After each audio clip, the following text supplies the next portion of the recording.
everyone, welcome back to my channel. Everybody please excuse my voice. I'm a little bit sick right now, so I'm probably sounding a little funny, but today I really just wanted to hop right into the video.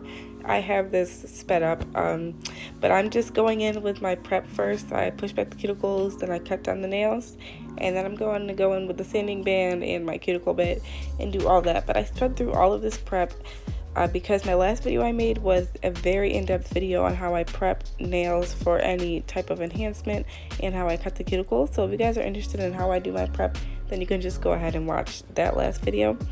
So I'm just going to speed through all of this and I'm going to apply the tips, and then we'll be back on here for the application.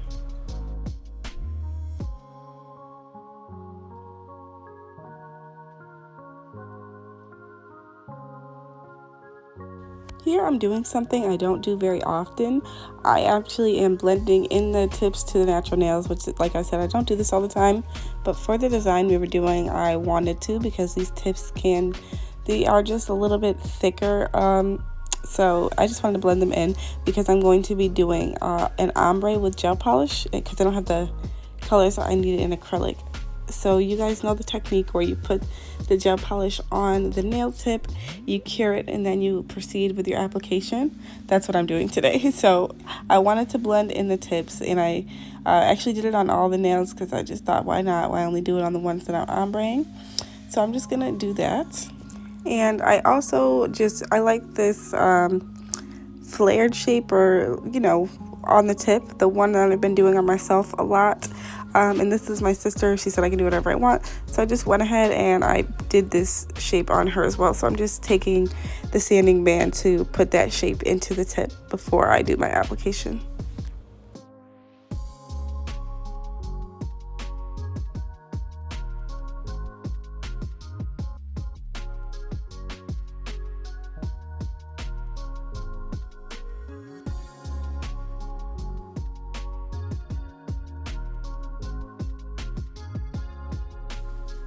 Okay, so I'm just taking a lip-free wipe and some alcohol, and I'm going to wipe down all the nails, and I'm using this as my dehydrator. And then I'm going to go in with 2 coats of my Young Nails Protein Bond for my primer. And I'm just fanning the nails here so the alcohol evaporates before I put on the primer. But after primer, I'm just going in with a thin layer of clear before I put the gel polish on to ombre, because I don't want any gel polish to be on the natural nail, even though hypothetically it would stick. I just don't want any problems with lifting or anything. So I'm going to go in with a thin layer of clear all over the natural nail first, and then we'll do our gel polish for our ombre nails.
So now I'm just taking the color that I mixed and I'm doing this ombre.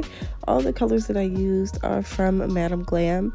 For this color, I think, honestly, I can't remember which 2 I mixed. I believe it was Angel Wings and then like a brighter shade of pink.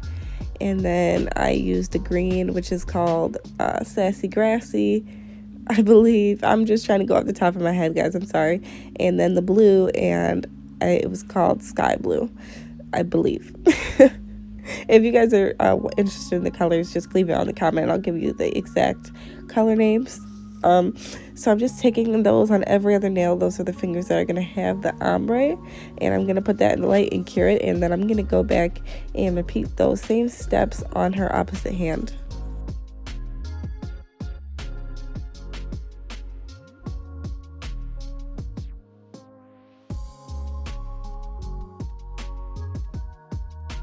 Okay, so now that we've done that to both hands, I'm just taking I'm going in with the application now. So for the pinky, I'm taking Mia Secret Cover Rose. That's going to be the cover color we're using today.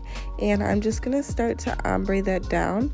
This bead was definitely too big for an ombre. I like to do the 2-bead method on just a regular nail, but not for ombres. I like to use 3 small beads for my ombres. So this bead was too big. It came out fine in the end, but I would have had a lot easier time ombreing it if I would have done it the right way. So I suggest taking a very small bead and putting it right where that color stops, and then blend that down gently into the color. And then you're going to take another bead right behind that and push that into your cuticle. Make it look very nice, very clean, and then you put one more bead on top if you have to, depending on the cover color that you have. Usually they can be at least like a little bit sheer, and that third bead really just helps to blend everything together perfectly, and then you cap that all in clear. So that's the ideal way, and I don't think I did that at all on any of these fingers, but it's fine. Everything doesn't come out perfect every time, and I just did a lot of filing and I fixed it all up.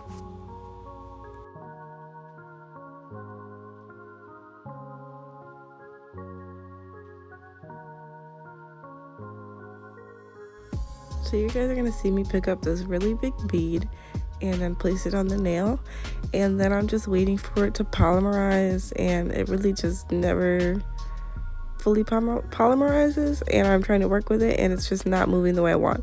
So I just scrape it off and I'm going to start over again. There's no point of trying to work with a bead that's not the way you want it. Your nail's just not going to come out the way you want it. So if that happens to you, scrape it off. Don't try to save that bead. That little bit of acrylic isn't going to save you any money. It's not worth your struggle, your time. Just take it off and place another bead. Save yourself the headache.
Okay guys, so now I really like struggled with the ombre on this green finger, and the same thing happened on the opposite hand. So I'm just gonna leave this in here so you guys can see how I try to fix it, even though it still doesn't come out all that great.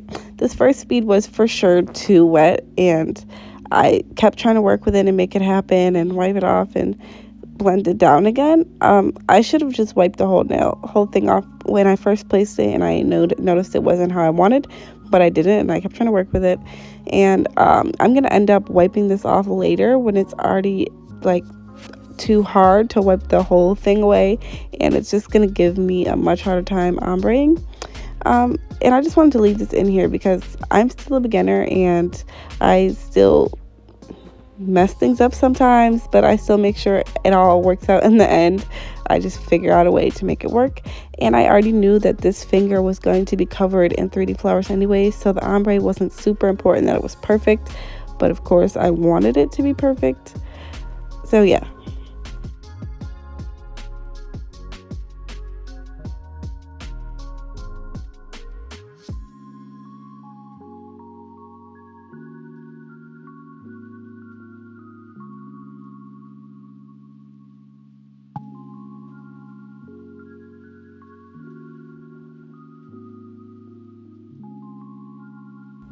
At this point, the nail was just becoming way too thick, way too bulky, too much product, not enough green showing.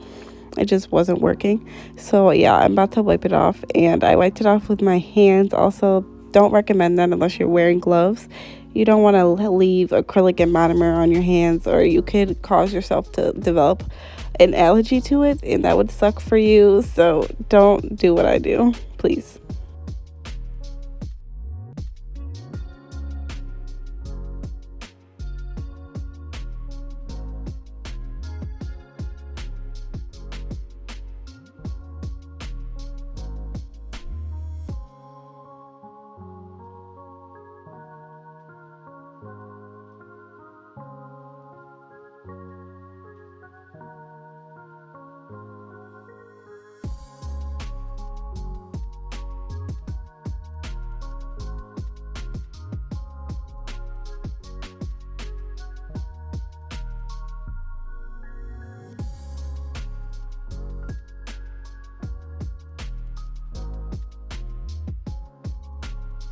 And once again, that bead was too wet to try to ombre with.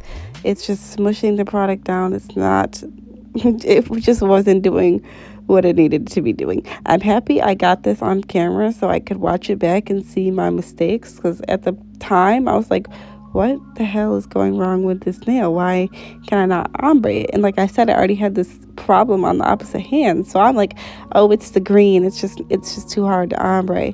No, it was not the green, it was me. And I'm happy that I do get to see this back, and I'm happy that I get to show you guys a mistake that I made. And I never really fixed it the proper way because, like I said, I already knew that it was going to be covered, so I just made it look as good as it could and went on about my day with the rest of the nails. And in the end, you could not tell that the ombre was terrible underneath it. So, but I am happy that I got this on camera, and I hope it helps somebody maybe.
You can see me here. I'm just like trying anything, and I'm like, maybe if I put a little clear on this nail, it'll just help it blend better. So I'm just trying to go back and make it look better, because the whole time I was doing that nail, I'm still looking at this green nail like, oh my god, that looks terrible.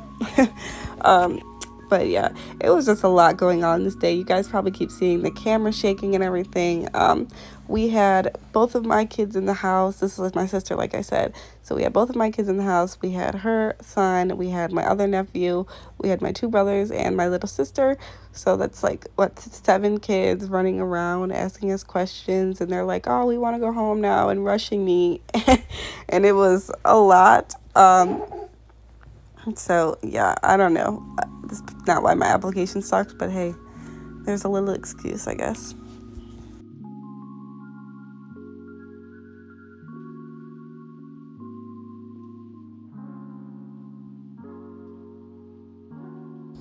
I also want to add that like every bead that I placed on this hand was just like too wet for some reason, and I don't know what was going on with me. I don't like, none of my beads were like the right ratio, and that's why things were going so terribly. And I see that watching it back, and that's why I haven't posted this, because I'm like, what was my application even?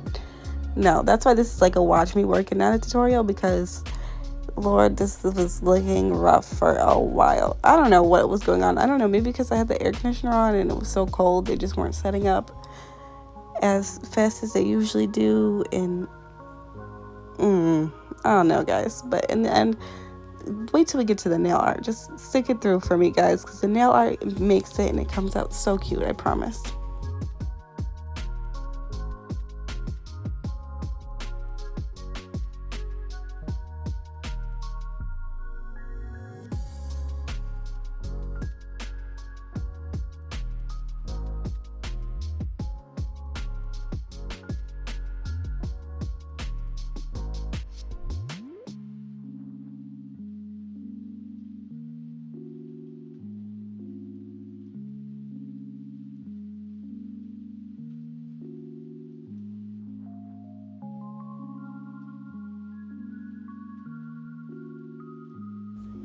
So as you guys can see, this is the application on all 10 fingers. Looks kind of fine from far away. Get close up, it's looking not so fine. So I'm gonna go through and I'm gonna file the life out of these until they actually look how I want.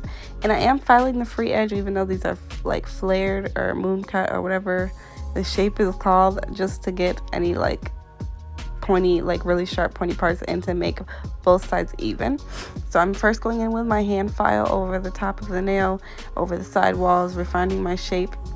And then for the cuticle area and the free edge to make that moon cut, I'm gonna go in with my hand file. And there's my head popping in. Hi guys.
I just want to say it's crazy how quickly things change. I remember in like one of my first ever nail tutorials on this channel, which was not that long ago because my channel is very new, I was saying how I do all my filing by hand. Like I used to never use the drill unless it was for prep because I was scared to cut somebody or nick somebody with it, and now it's like something I do all the time. So it does definitely make my process go by quicker. I'm so happy I decided to like just give it a try and stop being so scared, because if you never try it then you'll never do it, right? So yeah, I'm really happy that I do this now. It does make everything go by a lot quicker, and it's just worth it, and it makes a lot cleaner of a cuticle area also. You can get a lot better of a cuticle area than you can with a hand file.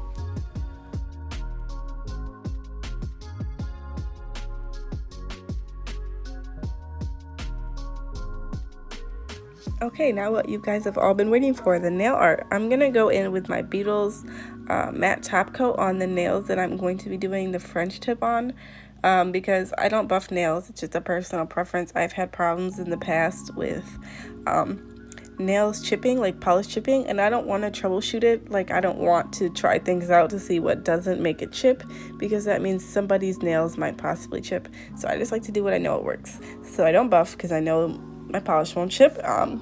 If you guys have any recommendations, I might try it on myself. I know the problem is just that I'm over buffing, but I don't like to risk things. Anyway, I'm just rambling. So like I said, I'm going in with the matte top coat on the nails that I'm doing the French tip on, and I'm doing matte top coat first because I don't want my lines when I start doing the French tip to settle into any of the scratches that are in the nails, and this is going to prevent that from happening.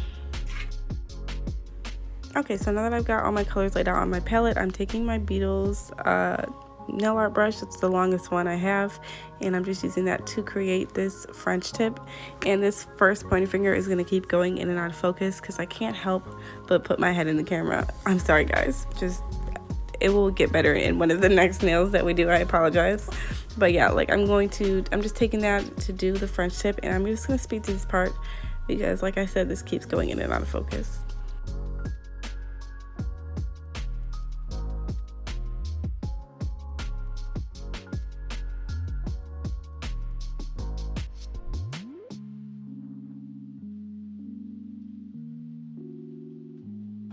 Also, I love this little Beetles cleanup brush that I'm using. I'm actually going to use the same brush to do my 3D flowers with. So it's just, I love this brush. It's great for cleanup and it's great for 3D flowers, but I would suggest getting two different brushes, one for cleanup and one for flowers.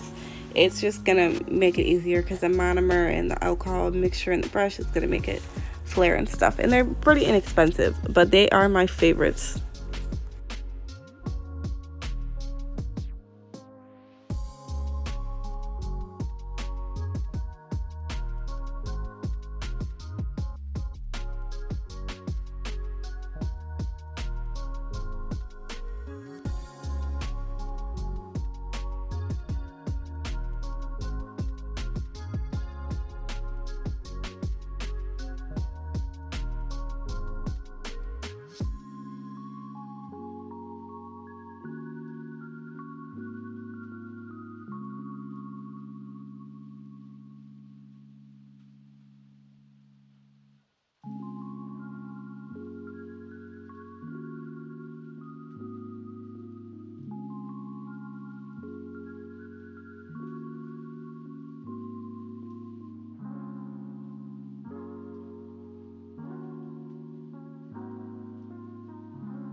Okay guys, and now we're going in with the 3D flowers. I actually did the whole other nail off camera.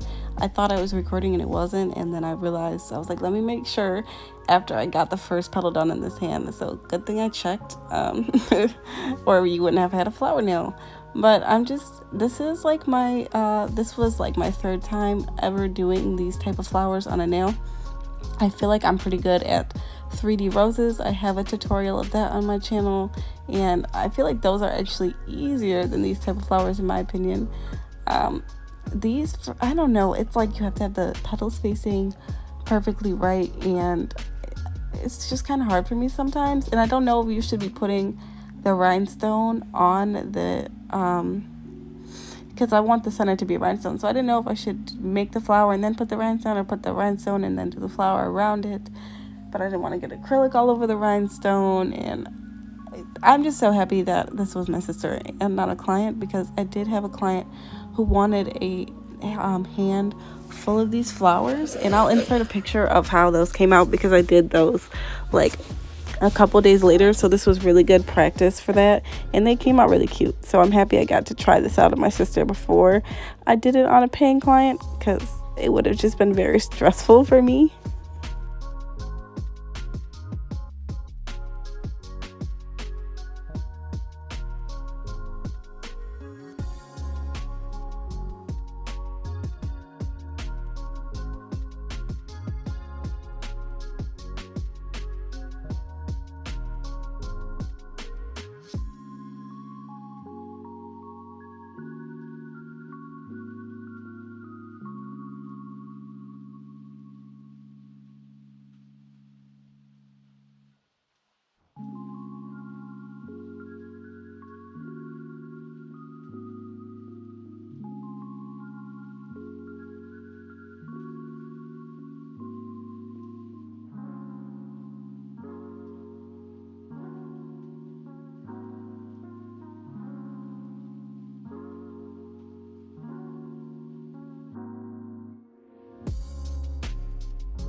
Okay, so once I finish with the flowers, I'm taking my Mia Secret gel resin and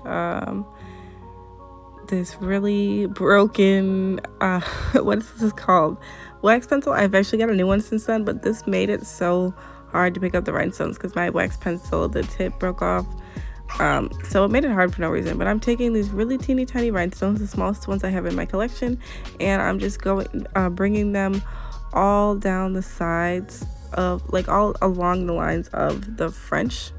But how I did it was I put one size bigger right there in the very center at the top of the French, and then I did the small ones all the way around it, if you know what I mean. I think you can tell that the one at the top is just a little bit bigger than the rest, and I like the kind of look that gave. This took 10 years. Took so long, and my rhinestones wouldn't flip the right way. My wax pencil didn't want to pick them up, but it was so worth it. It came out so cute. And then I also took the rhinestones, put them in the middle of each flower, and then on the ombre nails I just put 2 little rhinestones to accent everything, just so those nails also had rhinestones, if you know what I mean. Yeah, like I said, this is not my original design. I don't know whose original design it is, but I remember seeing it on Instagram and I really wanted to recreate it. So if anybody knows who design it is, you can leave that in the comments and we can give them credit. Hers definitely came out 10 times better than mine, but mine were still beautiful.